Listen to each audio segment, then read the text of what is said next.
오늘 우리에게 주신 하나님의 말씀은 신명기 8장 2절부터 10절 말씀입니다. 신명기 8장 2절부터 10절. 네, 길죠. 제가 한 절, 여러분들이 한 절. 네, 교독으로 읽고 마지막 절 합독하겠습니다. 내 하나님 여호와께서 이 40년 동안에 내게 광야의 길을 걷게 하신 것을 기억하라. 이는 너를 낮추시며 너를 시험하사 내 마음이 어떠하든지 그 명령을 지키는지 지키지 않는지 알려 하심이라.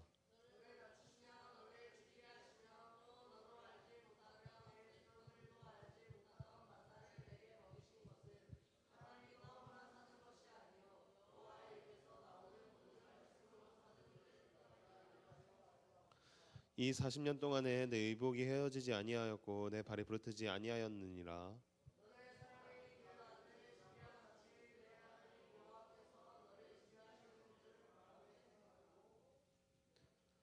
내 하나님 여호와의 명령을 지켜 그의 길을 따라가며 그를 경외할지니라.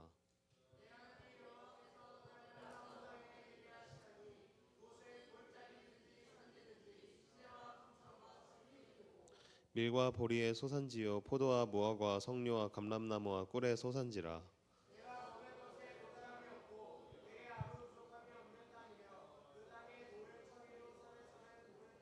함께 읽습니다.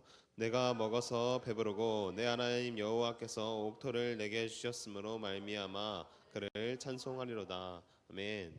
네, 오늘 이 자리에 나온 여러분들을 환영하고 축복합니다. 자, 여러분들 한 주간 잘 지냈나요? 잘 지냈어요? 분명히 이제 제가 이번 주에 막 이제 여러분들한테 시험 기간 언제야 막 이런 것들을 돌린 친구들이 있는데 이제 시험 기간이 곧 다가오죠. 여러분들 고등학생들은 이제 막 한 4월 말쯤 이제 곧 시작하는 친구들도 있고 다음 주부터 이제 본격적으로 시험이 시작됩니다. 자, 오늘 설교 제목 뭔지 아는 친구들? 자, 맞아요. 소문의 낙원이죠. 자, 요즘 또 굉장히 핫한 노래잖아요. 그렇죠? 그래서 제가 여러분들에게 한번 보여줄까 하는데 여러분들 다 아나요? 이 찬양? 네, 이 찬양이래. 이 노래 알죠? 자, 우리 저 도와주기로 한 친구들 잠깐 나와볼까요? 네, 제가 잘 추지 못해가지고 이 소문의 낙원에 춤이 있거든요, 여러분들 아시죠? 네, 그래서 도움 친구들을 모셨는데요. 음악 한 번만 틀어주세요.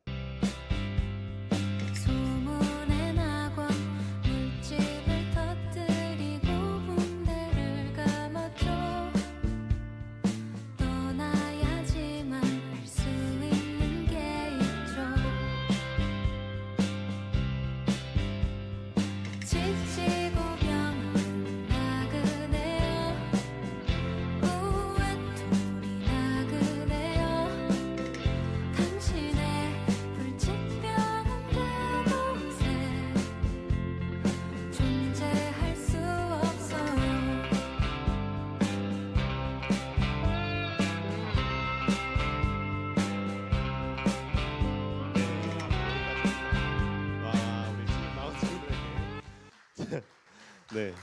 자, 여러분들 이 춤이 굉장히 요즘 핫한 춤인데, 네, 요즘 추고 싶어 하는데 굉장히 부끄러움에도 나와주는 우리 친구들 너무나도 감사합니다. 자, 여러분들 중간고사 잠 좀 깨시죠? 네, 충격적인 장면들을 네 봐가지고 잠이 좀 깨신 것 같은데, 자, 이 노래의 제목은 소문의 낙원이죠. 소문의 낙원. 그래서 이 노래는 찬양이 아니지만 악뮤라는 그룹이 있어요. 이 악뮤라는 그룹이 선교사님들의 자녀인데요. 이 선교사님들의 자녀들이 기독교 세계관을 가지고 만든 노래죠. 그래서 이 믿지 않는 사람들에게도 많이 들려지고 있는데 여기에서도 계속 이야기하는 이 소문의 낙원. 이 소문의 낙원이라는 거 여러분 어디라고 생각하세요? 천국. 맞아요. 우리가 이제 보통 네, 천국이라고 이야기하죠. 자, 오늘 말씀에선 이렇게 이야기하는데 우리 본문 9절 말씀 한번 보여주실까요? 우리 표시된 부분 함께 읽어봅시다. 준비 시작. 먹을 것이 네, 여기까지. 자, 먹을 것이 모자라지 않고 아무것도 부족함이 없는 땅, 이것이 소문의 낙원이라고 하는 그 땅이라는 거 분명히 오늘 말씀에서도 이야기하고 있는데 이스라엘 백성에게 이 땅을 주셨다라고 오늘 본문에서 이야기하고 있어요. 이 소문의 낙원, 이 아무것도 부족하지 않고 먹을 것도 모자라지 않고 너네가 필요한 거 내가 다 줄게라고 하는 그 땅을 이스라엘 백성들한테 줬다라는 것이죠. 자, 오늘날의 이 이스라엘 백성들은 요즘 우리 시대로 따지면 우리 믿는 그 교회를 다니는 사람들을 의미하기도 하는데, 여러분들은 이 이스라엘 백성에게 준 것처럼 여러분들에게도 이 땅을 줬다는 거예요. 이 소문의 낙원이라는 것을. 여러분들 이 소문의 낙원에 살고 계세요? 소문의 낙원에 살고 있어요? 우리는 아무것도 모자라지 않고 아무런 부족함 없이 살고 있느냐라는 것이죠. 근데 저는 좀 그러지 못한 것 같아요. 뭔가 분명히 하나님이 나한테 우리한테 아무것도 부족하지 않고 아무것도 모자라지 않는 그런 땅을 분명히 나한테 주셨다고 했는데, 내 삶은 왜 이렇게 부족한 게 많고 갖고 싶은 게 투성인지 모르겠다는 것이죠. 물론 당장 오늘날 어디서 우리가 밥을 굶거나 돈이 없어서 뭘 못 먹고 그러고 살진 않잖아요. 네, 집 가면 따뜻한 밥이 있고 다 그렇게 잘 살아가는데, 우리가 살아가면서 계속해서 우리가 이 세상 가운데에서 뭔가 부족함이 있다고 듣고 여러 곳에서 채찍질이나 압박을 당하면 당했지, 야 여유롭게 다 줄게, 다 누려, 너네는 이미 부족한 게 없어라고 이야기하진 않는다라는 것이죠. 우리가 그 세상에서는 계속해서 우리한테 이렇게 이야기하지 않습니까? 너 이렇게 살면 인생 망해. 너 이렇게 살면은 정신 차려야 돼. 지금 너 진짜 큰일 나라고 한다거나, 우리한테 너 지금 굉장히 부족한 상태야라고 우리한테 계속해서 이야기하고 있다는 것이죠. 그러면 되게 하나님이 말한 그 소문의 낙원이랑은 좀 다르지 않아요? 소문의 낙원은 분명히 아무것도 부족한 게 없고 모든 것이 채워져 있다고 하는데, 아니 나한테 이미 그걸 주셨다고 했는데 우리는 왜 그런 데서 살지 못하고 있느냐라는 것이죠. 분명히 약속하신 땅, 그 기름진 땅은 우리에게 오지 않은 것만 같습니다. 광야 굉장히 이것을 우리가 뭐라고 이야기하냐면 우리가 부족함이 많은 것 같은, 부족한 것 투성이고 답도 보이지 않고 누구도 도와주지 않을 것 같은 그때가 우리가 광야 같은 때다라고 이야기를 하는데, 그런 광야 같은 때가 지금 분명히 낙원이라고 하셨는데 낙원이 아닌 광야와 같은 삶이 우리의 삶이라는 것이죠. 오늘 광야라는 것을 이야기하려고 하는데, 오늘 본문에서 광야라는 단어가 나오는데요. 함께 2절 말씀 읽어볼까요? 자, 읽습니다. 준비 시작.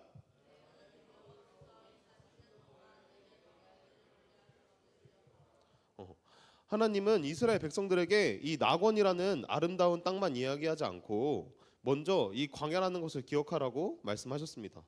왜 하나님은 이 광야를 먼저 기억하라고 하셨을까요? 왜 하나님은 부족함이 없는 땅을 주겠다고 분명히 말씀하시면서 이 광야를 기억하라고 하실까요? 우리가 이 광야에 대해서 뭔지 좀 먼저 좀 나눠보면 좋을 것 같은데, 자 우리 이제 여기 다 교회 짬밥이 보통 한 10년 이상 된 친구들이 참 많죠. 자, 광야가 뭘까요? 광야. 지호야, 광야가 뭐야? 힘든 뭐? 힘든 곳, 힘든 곳. 자, 또 세령아, 광야가 뭐야? 안 시킬 줄 알았지. 광야가 뭐야? 많이 들어봤어? 들어본 적 있어? 아니 우리 진짜 많이 들어봤잖아. 이제 교회 학교 다니면서 계속해서 들어봤는데 광야가 뭔 거 같아? 뭐라고? 하나도 안 들려. 힘든 곳, 힘든 곳. 자, 우리 광야라는 것은 한번 화면 보여주실래요? 네, 저기 화면에 나온 대로 텅 비어 지평선이 보일 정도로 끝없이 펼쳐진 거친 땅을 의미합니다. 그러니까 무슨 말이냐면은 저 땅에는 아무것도 없다는 거야. 물도 없고 먹을 것도 없고 사람도 없고 아무것도 없는 땅이 그 광야라는 것이죠. 그러니까 이 광야는 그냥 거기서 살 수 있는 정도가 아니야. 사람이 살 만한 곳이 아예 못 된다는 것이죠. 어디서 그냥 우리가 그 불편하게 살 만한 그런 시골 같은 동네가 아니라 우리가 아예 살아내기 힘든 땅, 아예 아무것도 없는 그런 광활한 그런 곳을 의미합니다. 왜 우리가 여기서 삶을 살 수 없느냐? 사람이 살 만한데 중요한 것들이 아무것도 없기 때문이에요. 사람이 버틸 수 있게 해주는 것들이 아무것도 없기 때문이란 거죠. 우리 막 이제 편의점도 가야 되고 어디 뭐 이제 다이소도 가야 되고 이런데 우리가 노려야 되는 것들, 우리가 사야 되는 것들이 아무것도 없는 곳이 저런 광야라는 것입니다. 그렇다면 성경에서 말하는 광야가 우리 삶에서는 어떤 것을 의미하느냐? 바로 우리가 버틸 수 있는 것이 다 없는 곳, 또 내 삶에서 답이 보이지 않는 시간들, 이런 것들을 의미한다는 거죠. 마치 굉장히 저의 인생과도 같은데요. 내 인생에서 정말 내 인생 진짜 답이 없다. 진짜 이번 생 망했다. 라고 생각하는 그런 시간들이 우리에게 광야 같은 삶을 의미한다라는 것이죠. 이제 미안합니다. 시험 기간 앞두고 있는 여러분들에게 이제 시험 기간 앞두고 있는데 여러분들 이제 고등학교 2학년, 고등학교 1학년 이제 시험을 본다는 것이죠. 시험을 보게 되면은요, 여러분들 그 시험이 쭉 가요. 그죠? 여러분들 성적이 오르기보다는 보통 이제 쭉 가기 마련인데 그 시험 성적을 딱 받고 나서는 우리는 이번 생 망했다. 내 고등학교 생활 어쩌지? 지금 중3으로 돌아가고 싶다. 라는 생각도 저도 참 많이 했던 것 같아요. 지금 중3 돌아가면 나 진짜 열심히 할 수 있는데 라는 생각을 고등학교 2학년 때 참 많이 했는데 그때 되면은 이미 늦었다. 많이 변할 것이 많이 없는 것처럼 보인다는 것이죠. 이렇게 우리가 내 인생이 노답만 같고 아무것도 답이 보이지 않는 것 같은 그때가 우리가 느끼는 광야라는 것입니다. 우리가 의지해야만 하고 우리가 동아줄처럼 여겨야 될 것들이 아무것도 없어서 모든 것을 포기해야 될 것만 같고 모든 것이 무너지는 자리를 의미한다는 것이죠. 여러분들에게 있어서 광야는 어떤 곳이에요? 지금 시험 기간이 너무 근처라서 다 이제 시험에 관련된 것들로 많이 성적으로 생각할 것 같은데 저에게 있어서의 광야는 하나님이 아무런 음성을 주시지 않을 때인 것 같습니다. 당장 뭐 이제 결정해야 되는 것들이 코앞이고 해야 할 것들이 산더미인데 어떻게 해야 할지, 어디로 가야 할지 아무것도 모르겠는 그 순간이 저에게는 너무나도 광야와 같이 진짜 답이 없다라고 생각하는 그 순간이 저에게 광야였다는 것이죠. 항상 저를 소개할 때 뭐 이야기하는 것들이지만 저는 참 목표가 분명해야 달려가는 사람이라 목표가 사라지면은 너무나도 불안한 사람이라서 그 목표가 없어지는 그 순간 저는 너무나도 이 광야와 같은 삶을 살게 된다는 것이죠. 광야는 오늘 이스라엘 백성들만 겪었던 것이 아니라는 것입니다. 우리도 살아가다 보면은 우리에게도 분명히 광야와 같은 시간들이 존재한다는 것이죠. 여러분들은 근데 왜 하나님은 이 자기 백성들을 바로 아름다운 땅이라고 약속해 놓고 그 아름다운 땅으로 바로 안 데려가고 광야라는 것을 거치게 하셨을까요? 그것은 2절의 뒷부분에 나타나 있는데 2절 뒷부분 한번 보여주시겠어요? 함께 읽겠습니다. 준비 시작. 이는 너를 낮추시며 너를 시험하사 내 마음이 어떻든지 그 명령을 지키는지 지키지 않는지 알게 하려 하심이라. 네, 오늘 말씀에서는 시험을 통해서 명령을 지키는지 안 지키는지를 알게 하는 그곳이 광야라고 이야기하고 있어요. 광야를 먼저 가게 하신 이유가 너네 좀 망해봐, 너네 좀 이제 답도 없이 살아봐라고 해서 그 광야 가운데로 내몬 것이 아니라 텅 빈 그곳, 아무것도 없는 그곳 가운데 의지하고 너네들이 그럴 만한 것이 아무것도 없을 것 같은 때를 너네 한번 살아가봐. 거기에서 어떻게 내 명령을 지키는지를 내가 한번 봐볼게 라고 하신 것이 하나님이 광야로 우리를 보내신 이유라는 것이죠. 그 광야라는 곳이 그래서 우리가 숨길 만한 것, 우리가 의지할 만한 것이 다 없어지기 때문에 그때서야 우리의 진짜 모습이 나타나기 때문입니다. 광야에서는 아무것도 숨길 수가 없거든요. 왜냐면은 바위도 없고 산도 없고 나무도 없고 이러니까 우리의 모습 자체를 숨길 수가 없다라는 것이죠. 저는 광야의 진짜 의미를 그래서 진실의 땅이라고 또 이야기하고 싶은데 우리들은 우리 스스로 좀 속이고 살아가지 않습니까? 저는 좀 그런 것 같아요. 저는 나 스스로를 가스라이팅하지 않으면 살아갈 수 없는 삶이어서 난 할 수 있어. 나 이거 무조건 해내는 삶이 난 이거 할 수 있는 사람이야라고 살아간다던가 난 버틸 수 있어. 나 진짜 괜찮아. 나 할 수 있어라고 살아가면서 나의 목표들을 다 헤쳐나가고 있는 삶인 것 같은데 세상에서는 다 그렇게 이야기하잖아요. 아니 할 수 있다고 해야 돼. 그냥 하면 돼라고 이야기하는 것이 세상에서 많은 이제 명언들로 격언들로 쓰이는 말들이지 않습니까? 분명히 나는 아직 안 무너졌다고, 난 충분히 잘할 수 있다고, 아직 아무런 문제가 없다고 스스로를 붙잡으면서 그렇게 그냥 내 삶을 이끌어가는 것 같습니다. 그런데 광야는 그런 곳이 아니라는 것이죠. 광야는 아무것도 숨길 수 없고 내 자신을 그렇게 가스라이팅 할 수 없는 곳이라는 것입니다. 내가 얼마나 약한지, 얼마나 쉽게 흔들리는지, 내가 무엇을 붙들고 살아가는지가 온전히 다 드러나는 자리가 그곳 광야라는 것이죠. 그저 사실이었어서 아무리 감추었어도 변하지 않을 나의 무너짐들이 드러났을 뿐인데 우리는 그것을 직면하게 된 그 광야 가운데서 그곳 가운데서 우리는 그 광야를 그래서 어렵다고 힘든 자리라고 말하게 되는 것 같습니다. 또 이 시대 그리스도인들이 참 믿는 사람들이 좀 특이한 게 자신이 어렵고 힘들면 안 된다고 생각하는 것 같아요.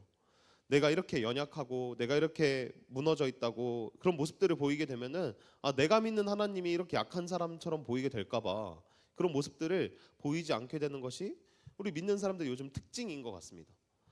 그렇지만 성경에서도 분명히 많은 믿는 사람들이 자신만의 자리에서 광야를 직면했고 그 민낯을 마주하는 시간들을 가졌다는 것이죠. 그 사람들은 이미 무너짐을 충분히 다른 사람들에게 나타냈다 이 말입니다.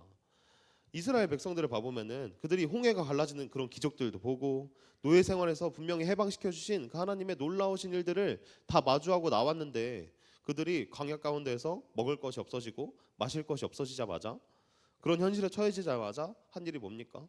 하나님을 가장 원망하고 자신이 모세 너 나 왜 데려왔어? 내가 차라리 노예 생활하면서 밥을 빌어먹기라도 했지. 지금 여기서는 그냥 굶어 죽게 생겼잖아.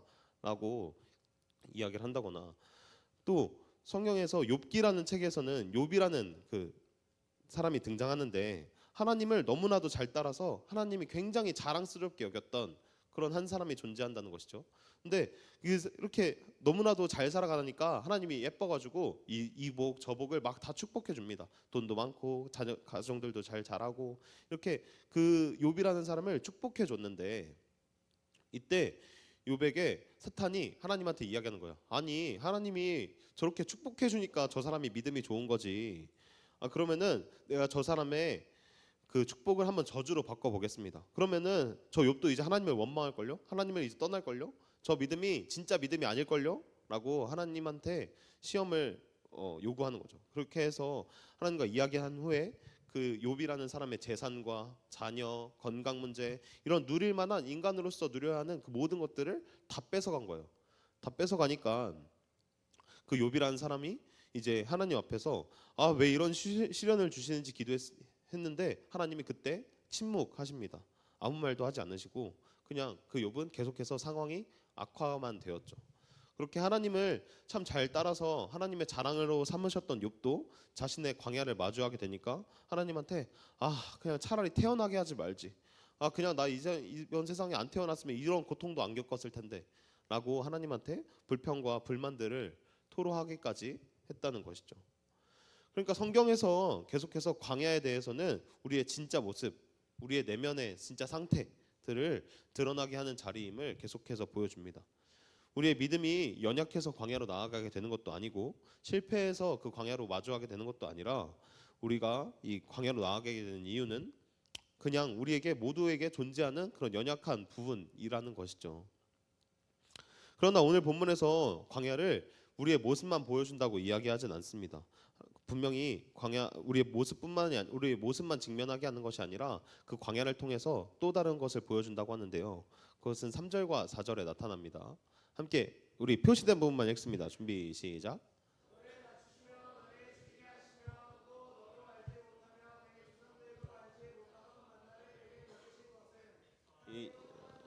이 40년 동안에 내 의복이 해지지 아니하였고 내 발이 부르트지 아니하였느니라. 아멘. 자, 여기 본문 3절과 4절 말씀 보시면은 하나님은 광야에서 자기 백성을 낮출 뿐만 아니라 낮추기만 하신 분만 아니고 줄이게 하신 분도 아니라는 것이죠. 동시에 만나도 먹이셨고 옷도 헤이지 않게 하셨고 발도 부르트지 않게 하셨다는 것입니다. 이 광야라는 곳이 분명히 우리의 연약함들을 직면하는 자리라고 제가 좀 전에 이야기했지만 그것만을 이야기하는 것이 아니라 오늘 광야는 우리의 연약함뿐만 아니라 하나님을 우리를 돌보시고 보살피시는 하나님도 분명히 보여주셨던 광야라는 것이죠. 하나님이 우리에게 얼마나 세밀하고 끝까지 우리를 세밀하게 아시고 끝까지 지키시는 분이라는 것을 보여주는 것이 저 광야였다는 것입니다. 여러분들 내 삶은 주의 것이라는 찬양 아시나요? 아세요? 내 삶은 주의 것. 처음이 뭐죠? 처음이 뭐야, 은세야? 맞아요. 저기 표시되는 거 나오죠. 주님 내 길을 잘 아시고 내 걸음하시네라는 가사가 있는데 저기 표시된 부분에 저 내 걸음을 안다라는 말이 무엇을 의미할까요, 여러분들? 내 걸음을 안다는 게 뭐야? 영명아.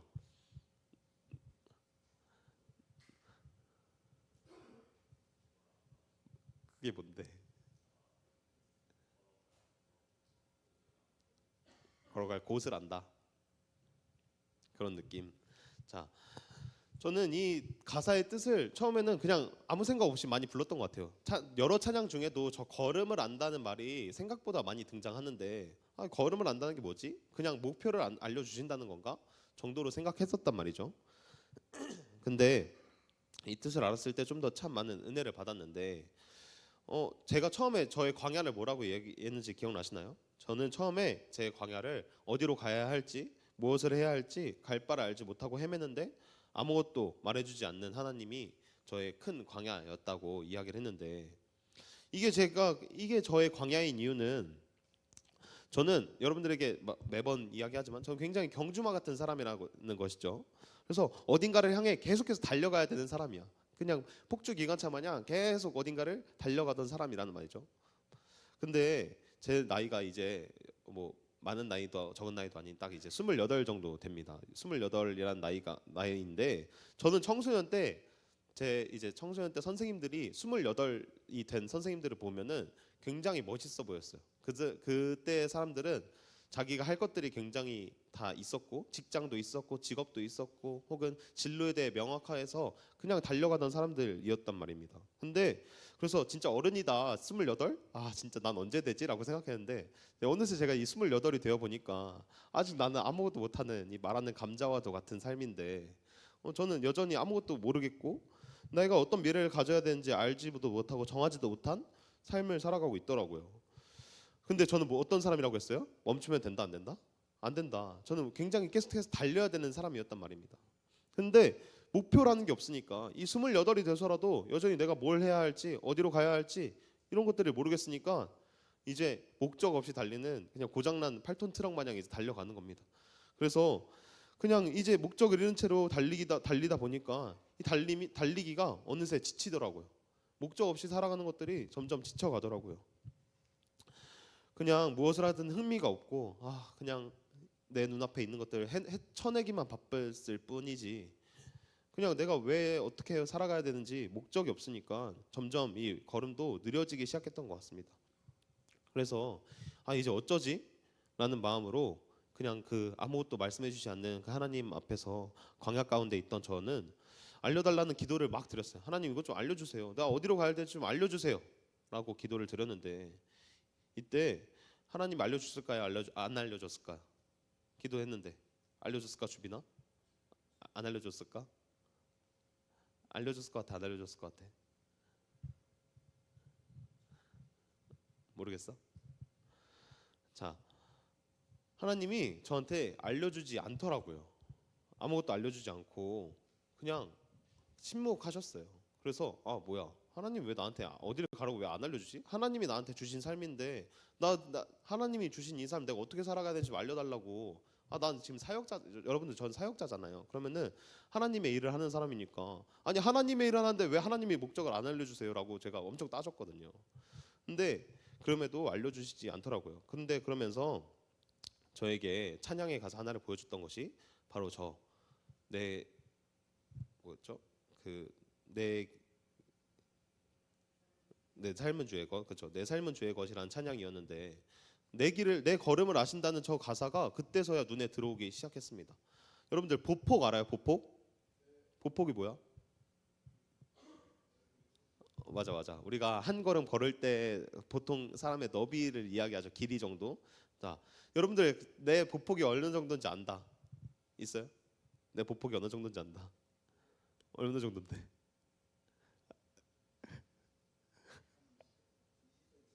20cm? 20cm? 20cm면 혹시 20cm는 굉장히 좁은 걸음인데 자 충격적이네요. 자 이 보폭이라는 것이 우리 한 걸음의 걸음 정도죠. 자, 지금 제가 한번 걸어볼게요. 자, 여기서부터 옆으로 걸어서 한 걸음. 이만큼이 이제 저의 보폭이었어요.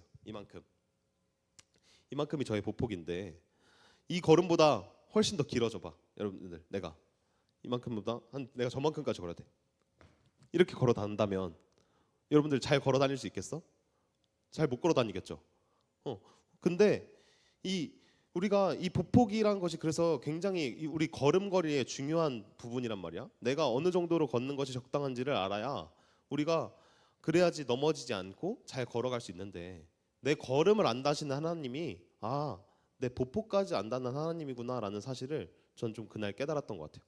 하나님이 내가 얼마큼 걸어야 넘어질지 안 넘어질지를 알아서 내가 이만큼 걷게 하시는 하나님이 아니라 하나님이 내가 이만큼만 걷게 하시는 하나님이 아니라 나에게 가장 좋은 것을 가장 좋은 만큼만 딱 걷게 하시는 하나님이 나의 하나님이구나라는 것을 그날 기도하면서 좀 깨닫게 된 것 같습니다.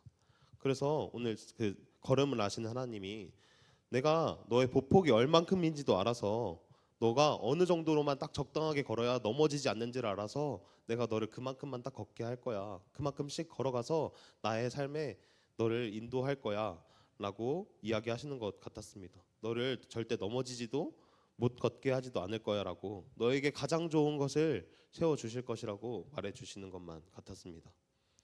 저는 하나님이 제 미래를 다 알려주셔야만이 좋은 하나님인 줄 알았어요. 내 삶이니까 내 삶이 하나님의 것이니까 내 삶은 하나님의 것이라고 우리가 맨날 그렇게 이야기하고 고백했으니까 그럼 하나님이 어디로 가실지 알려주셔야지 내가 뭘 가든 말든 할 거 아니에요. 하나님이 가장 좋은 사람으로 쓰이게 해주신다는 했는데 그럼 귀한 사람으로 쓰이게 하려면은 내가 어떻게 살아가야 되는지를 알려주셔야 될 거 아니에요 라고 하나님한테 따져왔던 사람이라는 것이죠. 근데 하나님이 그때 저에게 말씀해 주셨던 것은 미래를 알려주는 하나님이 아니라 그 지금 너의 미래보다 당장 너의 한 걸음 당장 너의 지금을 알려주시고 너의 상태 그 가운데에서 가장 필요하고 가장 중요한 것을 공급해 주시는 분이라는 것을 좀 깨닫게 된 것 같습니다. 놀랍게도 그걸 딱 깨닫게 됐을 때 제가 광야가 어떤 곳이라고 했죠?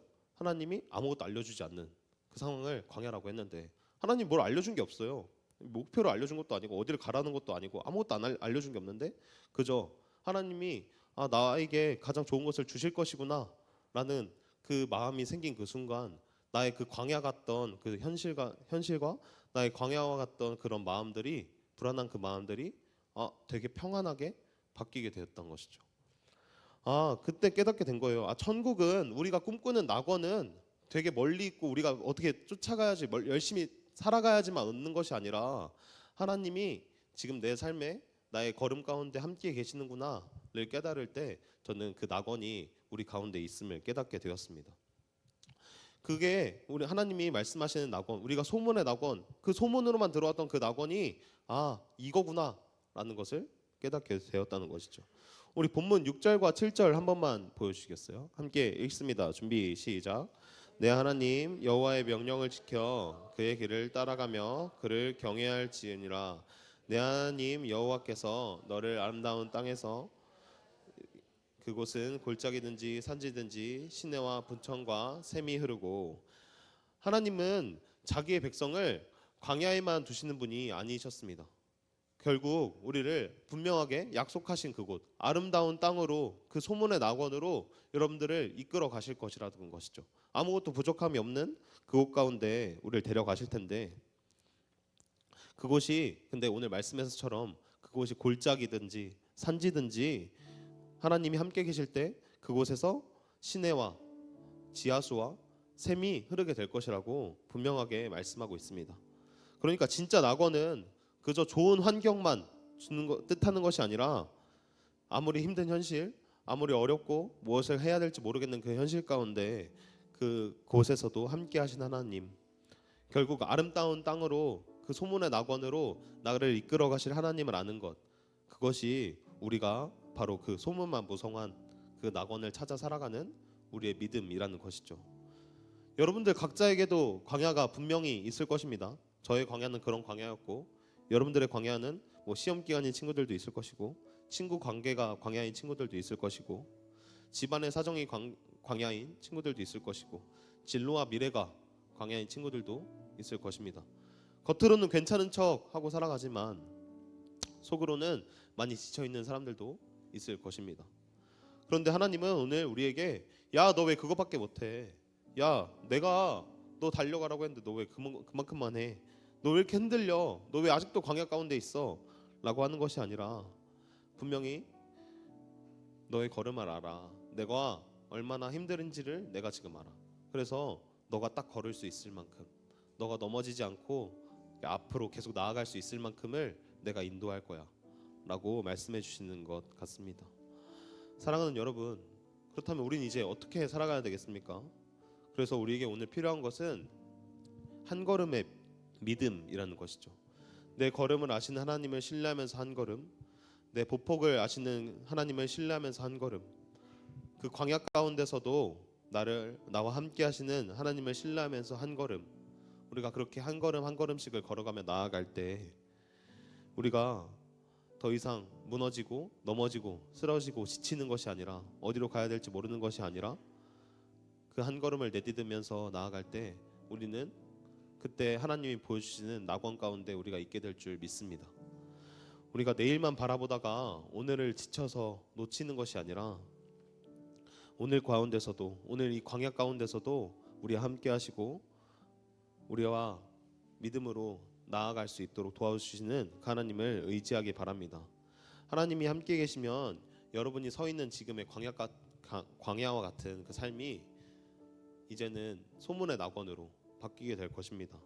여러분들이 그 곳 가운데서 낙원과 같은, 그 천국과 같은 삶이 시작될 줄 믿으며 나아갑니다. 우리 함께 찬양하며 나아갈 텐데요, 우리가 광야를 지나가면서 나아가는 그 믿음을, 이제는 나와 함께 하시는 그 믿음을 우리가 의지하면서 함께 결단함으로 일어나서 함께 찬양하기 원합니다.